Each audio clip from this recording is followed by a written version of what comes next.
I've seen the bulging discs in my back, right? And so how does one put those two together? But, in that process, I think I was opening up to maybe a different type of idea. And then I started to do some basic meditation and I had this one experience. When I say basic, I mean there's something called a body scan where only 10 minutes long. I was doing it from my back because I couldn't sit up for very long. Um, and I remember I would just get into observing what was happening in my body. And one time I did that, the pain that I was feeling in my lower back that was always there started to move. It started to move to my legs as I was meditating. And I said, whoa, this is weird. This is not what's supposed to happen. And something clicked, something shifted, something changed. And I'd like to say that, from then on, I really kind of bought more into the possibility that I could get better. Um, and, so all the research and the stories and the science, all of it pointing to that I had something that was more commonly referred to now as neuroplastic pain or central sensitization. And these were some of the terms that I read and I just didn't really know how to make any sense of. Um, but what that means in short is I had some really tough life experiences early on in my life that primed my nervous system.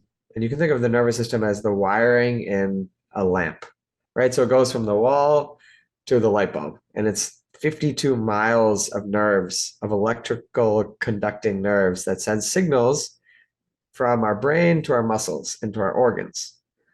And it connects 30 different organ systems.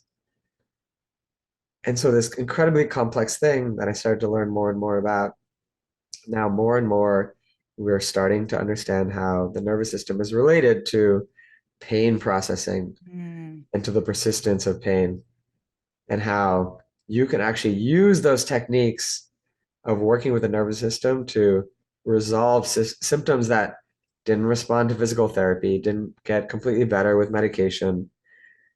I was suggested surgery, but now I had this other explanation that I was starting to really believe more and more. So from 0.00001% to now this experience that maybe I was at a 10% or maybe 20%. And then within a month, my symptoms actually started to get resolved down to a level where I could start to move again. And my beliefs started to, naturally go up from there. Makes my eyes tear up. That's just so beautiful because when you're in that pain, long COVID stuff, you feel there's no hope.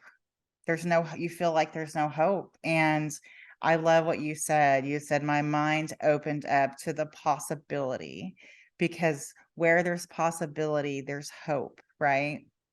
And that's the thing that people have a hard time believing, all of these things that the medical community is telling me to do, that's where I get my answers, but they're not getting any answers, and it feels hopeless. And then they take more pain meds, and then they may overdose and die, and it's such an epidemic. And so you found hope, like there might be a possibility, like anything is possible, right? And anything that's possible, that's where hope is, right?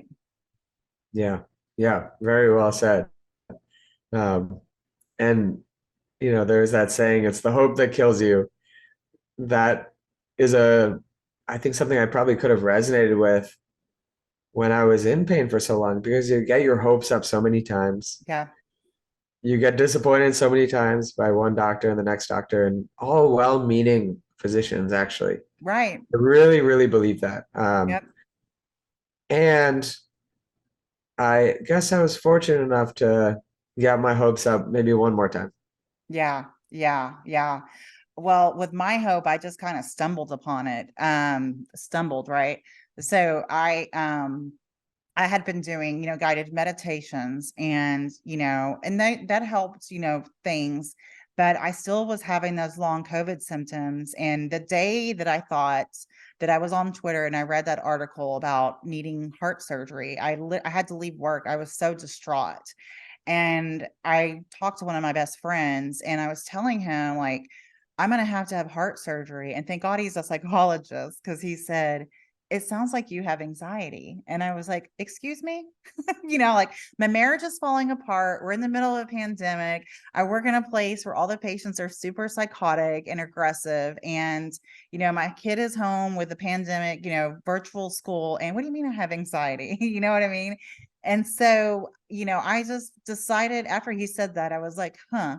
And so that evening, I decided I'm going to do my own meditation, my own guided meditation, and really turned into a self love meditation where I decided I'm going to give myself every compliment that I've ever given anyone. I'm going to give to myself. So I laid on the ground and I was like, you're so beautiful. I love that shirt. All of the things that I would tell people, you're so smart. I would say to myself. And I started crying and crying and releasing and releasing and releasing and releasing. And it was very powerful. And then the next morning, I woke up and throughout the day, like 90% of my symptoms were gone. And that's when I was like, what in the world? Because I know what time, like I'm gonna get the brain fog in the afternoon. I didn't get that. Like I didn't get the hand cramping, the numbness and tingling, the short of breath, the rapid heart rate. I was like, what in the world? And so I continue to do those types of meditations for myself, and my symptoms were gone. And I, like I said, stumbled across this hope, and it really got me really started on the whole mind body connection journey. I had already been reading things about, the illusions of your reality and quantum physics and things like that, and really questioning my own beliefs about myself, because we all are conditioned to believe something. We all have a story we've told ourselves from childhood, which is not true, right? Most of us were raised by people in survival mode or broken, and so we get this foundation of beliefs that's built on something that's usually not true. And people get scared because you mean to question a belief of my foundation, like because they don't know who they are without that, right? And so we internalize it like something's wrong with me, something's wrong with me. And really it's a story that's not true, And so I love that because skeptical, I'm usually pretty open-minded, I'm free spirit, you know what I mean? But people who are skeptical, and analytical and logical, right? Use that certain part of their brain, I love that you got this experience and you little by little you like untangled that.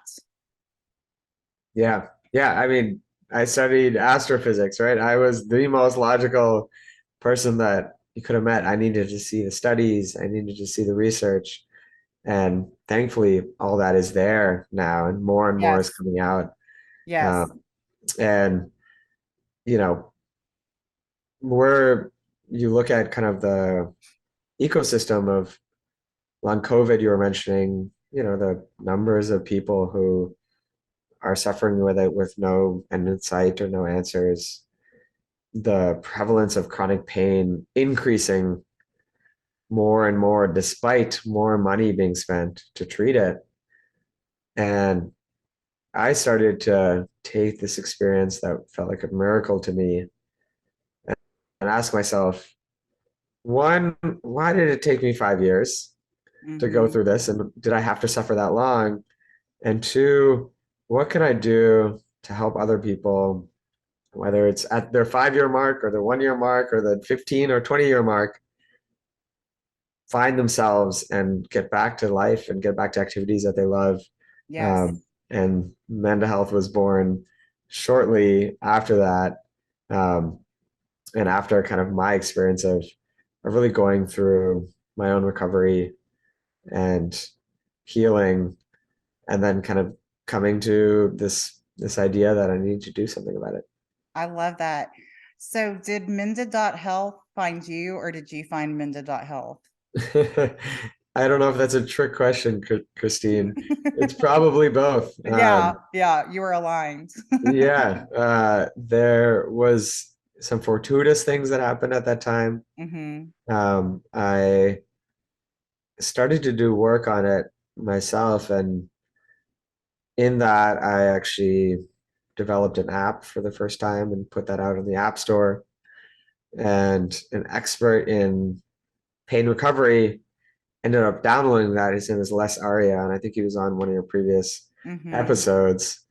Um, and then, simultaneously, a really good friend who has worked in digital health and worked in the health space for very long also recovered using similar techniques. And the three of us got on a call, and it really felt fun. It felt like there was, some exciting things kind of being born.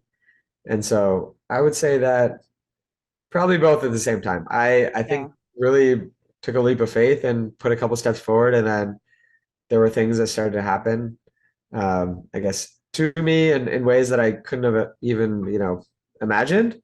Um, and then from there, it's always been both of those things at the same time. Whenever, uh, I have a goal or I want to reach more people or we want to make our um, treatment more effective or more accessible, there are steps that we kind of jump into and we have the courage to say, we can do this. And then, people kind of join on board and things start to maybe happen to us. So I don't know how to answer that question in a I love straightforward it. way. You answered it very thoughtfully. Thank you. But yeah, so let's talk about before we kind of get into what menda.health is. And I have some really great things about menda.health. If you're someone who's skeptical, oh, what is this online thing? Because I subscribe to the newsletter and I was like, wow. But let's talk about because people are going to want to know, like, what are things that helped you with your chronic pain recovery? What are some tools, techniques? What did you do Yeah, and continue to do, right? yeah, yeah. And I'll caveat whatever I say in that different things work for different people. Mm-hmm. Nothing is a silver bullet. Right, I've spoken to so many people and they say, okay, great, I'll just take the meditation you did and it's going to work for me. right, Well, right, it is that simple and it's not that simple. right. And so I think it's important to just know that there is a science, there's a way to go about this, and we have a really deep understanding now of kind of the neuroscience and the neurobiology of pain.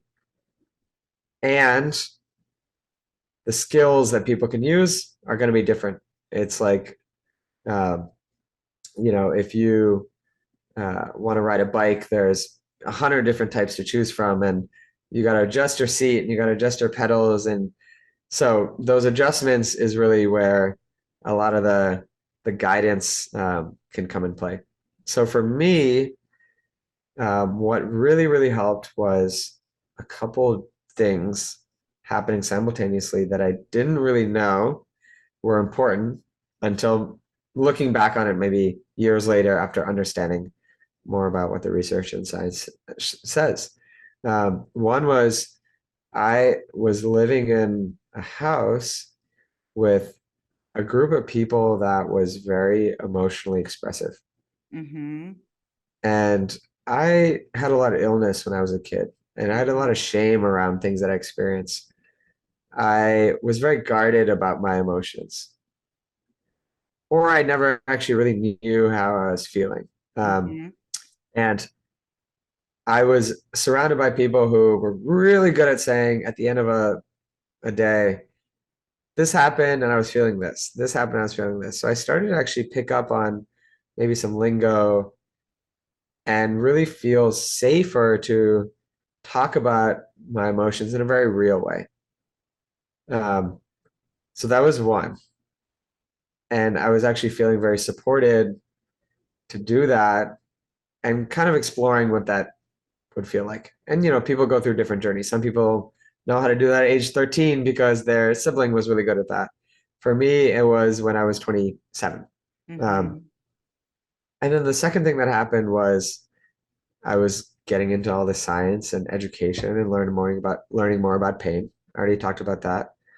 And then the third, kind of skills wise, was I was doing some of the meditations. And for me, meditation was really, really powerful. It's something that, you heard my kind of experience, but after that experience, I said, this is amazing. This is magical. I'm going to do it every single day.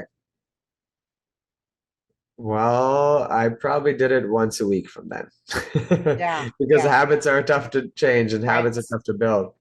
Um, if you fast forward to now, I sit every single morning, whether I'm on vacation, I am at home, I am hungover, or I am wide awake. I will always make time for that because it's a really, really important practice for me to relieve stress from the night, relieve stress from the day, and clear my nervous system of anything that it's holding. And for some people, that's expressive writing, and for other people, that's going out for walks with their spouse, and other people, it's playing with their dog. Right, right. I love it because there's many different ways to do it. And um I love it. Yeah. So like for me, meditation. And so some people, we want to make things complicated. Our brain, wants to make it all complicated, but it doesn't have to be complicated. You can sit outside and in the quiet and, observe your thoughts, do the body scan, listening to a guided meditation. I know for me, when I'm going into work, that's when I meditate. I find something on YouTube. There's so many things on YouTube where they have certain hertz of music for your brain waves to calm your brain waves. And so I do that when I'm on my way to work, and it's just, 20 minutes. And I have so many, profound epiphanies when I'm listening to that driving. I'm not noticing anybody. If somebody's trying to cut me off or race around me or whatever, I am like in this, this overwhelming like sense of love for the world, myself, the universe is powerful. And I go into work like with this aura, because I know, because I work in mental health, that I'm going to hear a lot of stories of suffering, and I'll carry those stories with me and with my own story, And so that's been super helpful for me. And then dancing, like women, like it's important for us to dance and move and flow and get that energy out, So there's been times where I'll just turn some song on. Like the other day I put a Beatles song on for 3 minutes and I was bawling. I didn't realize how much energy I was holding on to. It's almost like this buildup of tension you feel, and it's just like and then you do the thing and then you release it, however release through sweat, tears, breath, you know and that's breathing has been a very powerful thing for me. I now teach my clients and I do it with them because no one was ever taught how to breathe, right? Like no one was taught how to cope with stress. And most of us, like I said, were raised by broken people or people who were in survival mode. No one was taught how to cope with stress. Like with my story example, my father taught me this is how you cope with stress, which is cigarettes, alcohol, drugs, weed, pills. My mom taught me you cope with stress with food and blowing money. And so those were my options, that I've never been taught anything else. And of course, those options don't work, for so long. They're not sustainable. And you're just kind of like, well, why do I feel so bad about like you said, shame? Like you have this shame because you feel like you should know. It's just really, it's this almost self-abuse, right? Like I should know how to fix this. But we've been conditioned for so long by these people, built our foundation of belief built on this thing that's not true. And so we're just like, why doesn't this work, and that's why, because also too, those people in survival mode, the people that are broken, their nervous system is dysregulated, right? And so like people who, abuse alcohol, drugs, whatever, I don't call them addicts. I just now say their nervous system is dysregulated, and that's what they're trying to seek, is to calm it, and it'll calm it temporarily. But then there's this whole cycle of shame and more anxiety and more like, why can't I get it together? And so, with my long COVID, definitely dancing, lifting weights, drinking water, gut health, probiotic, and really, we've talked about vagus nerve. Les and I talked about on the previous episode 4, or sorry, 34, about the vagus nerve and how to stimulate it, because all my long COVID symptoms I had all interacted with vagus nerve. And so I, was like, what is the vagus nerve? I can't really remember this. And reading about that and the simple ways to stimulate it, because when you stimulate your vagus nerve, which is the calm part of your nervous system, it calms your body, right? Yeah. Yeah. And if I were someone maybe new listening to you who doesn't know anything about this, I might say, well, that's all like woo woo. Right. You're telling me that I need to go out in the sun to heal my migraines, DNA. back pain. Yeah. Yeah. And it's a challenging thing to convey to people. It's a challenging thing for someone to understand. Um, and it's just challenging. So I have so much empathy for, you know, someone who may be in the position of hearing this for the first time and not really sure what Mm-hmm. this means, or feels maybe that they're being dismissed. Right. And I have a lot of empathy for the doctors who maybe try and explain these things Yes. and can't. So Right. Right. There's a there's, disconnect, right? yeah. And what's really cool is, you know, you can go see a therapist, you can go see a physical therapist, or you can go see a spine doctor. And more we're starting to understand that our mental health and our physical health are so intertwined. And at Menda, our whole thing is we don't want to draw those distinctions. Mm-hmm. We just want to help people get better. Yes. Yes. Yeah. I love that. So explain kind of briefly, what is menda.health? Yeah. So Menda is a pain recovery program. At its very basic, bare bones, that's what we do. If you have chronic pain or persistent pain Mm-hmm. beyond 6 months, we help people like that get better and get back to life. Yes. And there's a variety of ways that we do that. But at the very kind of fundamental part, we address the nervous system dysregulation that's going on Mm, in the majority of people that have ongoing pain. And what that does is it actually starts to dial down the system that is persisting in creating the pain in the first place.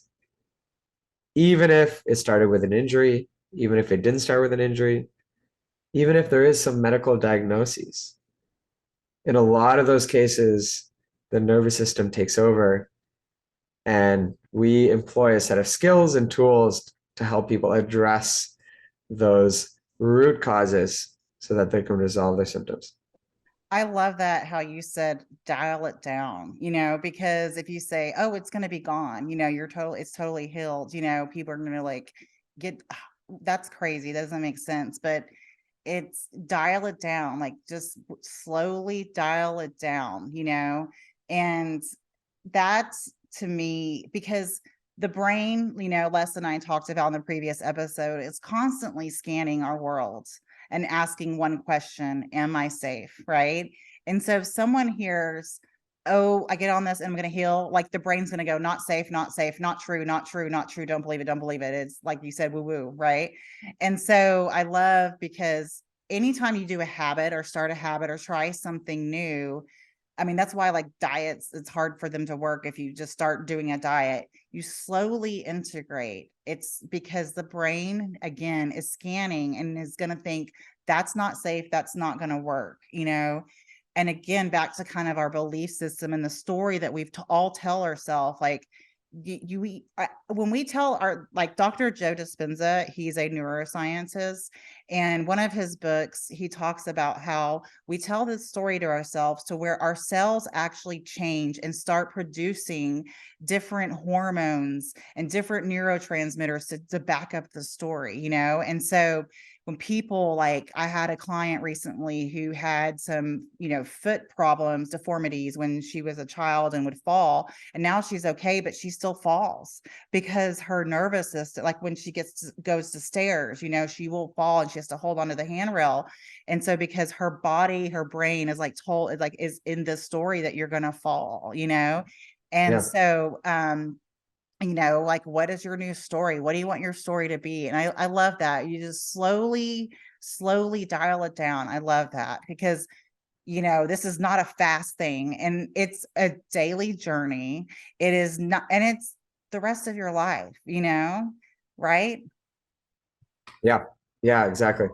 And the other thing we do at Menda, and this is around all that science, is even if you don't buy into any of this, even if you have these storylines that are old and ingrained, we take you on a process step by step. We do that in a really supportive group. So you're with other people who get it. And it's all under the guidance of a trained therapist, someone who actually knows how to work with your condition. And we do all of that. And we really take people through that journey